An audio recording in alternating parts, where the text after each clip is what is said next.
هي العربيات بقت وحشة والّا أنا بس اللي بافكّر كده؟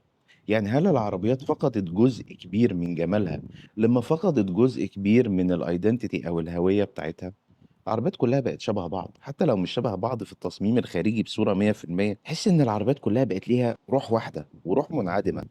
مش باحارب الحداثة، ولكن زمان كان كل عربية ليها الهوية بتاعتها، كان كل موديل بتنتجه العربية ليه الهوية بتاعته، كان كل جيل بيفرق عن الجيل اللي قبله، وكل شركة كانت بتسعى إنها تطلّع طفرة من الجيل اللي هي بتعمله. فاكرين الW140؟ فاكرين قبلها الW126، الE124، ال210، 211، كان بيبقى في تغيير. النهارده بقت كل العربيات شبه بعض. النهارده بقيت لو ماشي بالليل وشُفت فوانيس مرسيدس من ورا، أنت ما أنتاش عارف دي CLA والّا C والّا E والّا S. موضوع مأساة. ومش في مرسيدس بس، أنا باتكلم في شركات تانية كتير. الهوية نفسها بتختلف، والحاجات اللي كانت بتشهر كل شركة، الإرث بتاعها أو الheritage بتاعها بيختفي. كنت لسه في الlaunch بتاع الباناميرا. طبعًا بورشه شركة لا جدال عليها إنها بتقدم هندسة فائقة في العربيات بتاعتها، وأنا باعتبر إن بورشه دي هتكون المحارب الأخير اللي هيستمر ضد الغزو الكهربائي والهجيني لعربياتهم، وقد تكون ال911 دي ممكن تبقى آخر عربية ICE أو internal combustion engine تستمر. ولكن بورشه لقيتها شالوا العداد الأنالوج اللي كان موجود في النص. عدادات بورشه كان بيبقى ليها شكل مميز، الRPM كان بيبقى في النص والعدادات جنبه، بعدها خلوا العداد الأنالوج موجود وعلى يمينه وعلى شماله شاشات، وكان بيبقى عندهم مفتاح تدوير العربية في الشمال على شمال الدركسيون، وده كانت حاجة مقتبسة من سباقات لومان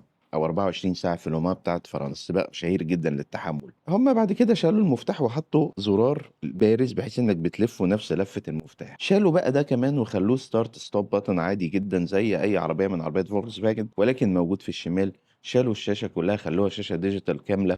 ليه؟ ليه كده؟ وبعدين ليه التطور اللي بين بقى جيل والتاني دلوقتي بقت تنتوفة؟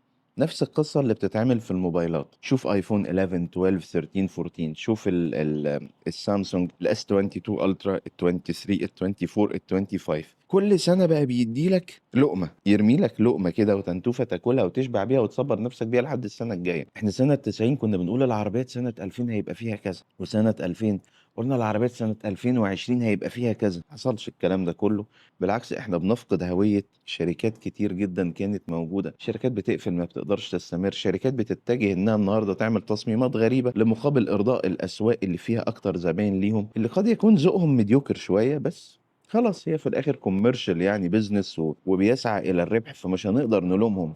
بس الناس اللي بتحب العربيات بقى، مش اللي بتشتغل في العربيات، اللي بتحب العربيات بجد، بتتضايق لمّا بتشوف الكلام ده كُلّه. هل أنتم متفقين معايا في الكلام ده والّا مختلفين؟ اكتبوا لي رأيكم في التعليقات.